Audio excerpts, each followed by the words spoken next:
My name is Anthony, it's Banned Books Week, and welcome to the Book Fair podcast. PEN America released their latest report on book bans in the United States.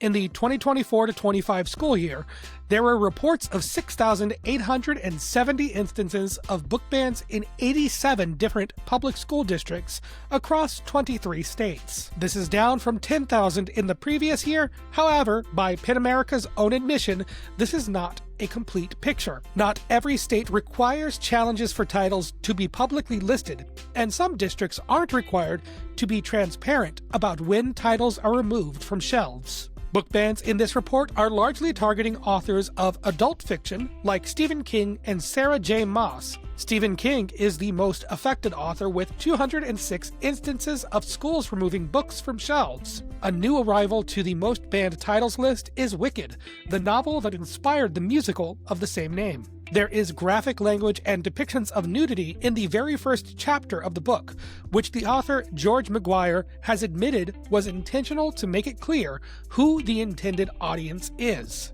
There are titles that even I'll admit don't belong in K-12 schools, which segues perfectly to: what is the most banned book in America? It changes from year to year, but in this report, with 23 separate instances of censorship, the most banned book in America of 2025 is A Clockwork Orange by Anthony Burgess. A Clockwork Orange is better known from the film adaptation by Stanley Kubrick released in 1971, but the book was released in 1962. It follows a 15-year-old named Alex, who along with his friends commit various acts of violence, theft, assault, rape, all for their own personal enjoyment. The book is written using a made-up dialect of slang words that the author created, reflecting the culture of young people in a near-future Britain.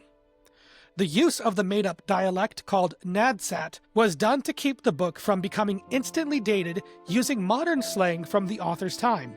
It was a mix of Russian and English rhyming slang, and gives the book a tone that reflects Alex's attitude toward violence. They roam the streets at night, scouting various targets, or approaching houses asking to use a phone for a sick friend, before forcing their way inside to assault the homeowners and make out with any cash or valuables they can carry. After a night out, Alex sleeps in, skipping school to visit the local music shop.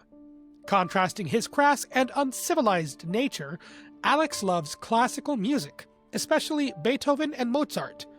While at the record store, he sees two children also skipping school, buying pop music. He invites them to his home to play their music on his elaborate sound system, seeing as they only had portable players to listen on. If the movie did a good job of portraying Alex as a violent and irredeemable person, the book takes it a step or a mile too far, with him drugging and abusing the two children in his room. After that chapter, he heads out, telling his parents he's off to work. Instead, he and his friends go prowling again, only for their plot to go wrong.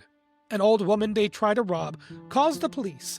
Alex accidentally kills her, and his friends run away, leaving him behind to face the police. The second section of the book sees Alex in prison, where he predictably gets into fights, leading him to volunteering for an experimental program to reduce his sentence. This is the famous scene where Alex is strapped to a chair with his eyes pried open and forced to watch violent films, conditioning him to associate violence with being sick. This is where the book gets its title, which the movie never really explained. Alex becomes a clockwork orange. It looks organic, but it is entirely artificial, and only does what it is programmed to do. He no longer has the agency to make moral choices, only doing good because he's programmed. Without any choice, he is no longer really human. When he is released, Alex faces the consequences of his crimes, kicked out by his parents, attacked by his old victims, and one of his old friends has become a cop that takes him out to the edge of town and lets other officers all gang up on him. He falls back into violence, meeting a group that wants to use him as a political pawn, hoping the reprogramming would be seen as a failure. A Clockwork Orange is a tale of human nature. Will people choose the right thing if they aren't compelled to? Or is society better off with automatons who are unable to choose immoral actions? Is culture to blame, or is there societal pressure to steal?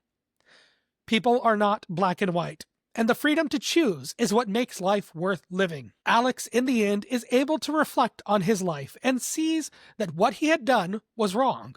His torture at the hands of the state were consequences of his own actions, but that doesn't make any of it justified. So why is A Clockwork Orange banned? Celebrating violence and sexual assault is the core of the story. Alex shows no regret until the very last chapter, which is ironically cut from the first American release as well as the movie, choosing instead to end the story with Alex returning to his violent ways. Underneath the use of the NADSAT slang, it is incredibly graphic, and maybe the slang was used to soften that. Either way, I don't see the full text being used in schools. Maybe some excerpts in upper high schools for analyzing language.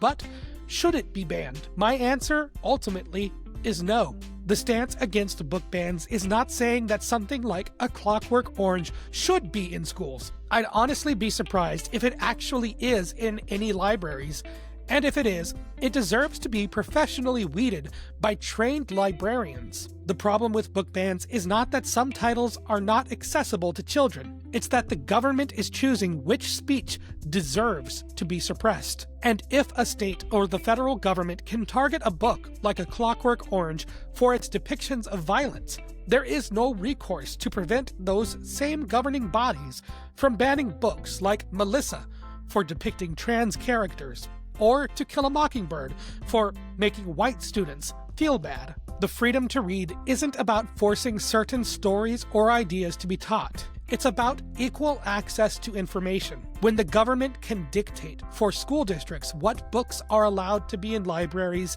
it is too late. What happens when a state like Texas decides that schools shouldn't teach about workers' rights, or Florida decides that the suffragette movement is too woke? That is why the freedom to read matters. My name is Anthony. This has been the Book Fair Podcast. Thank you for listening.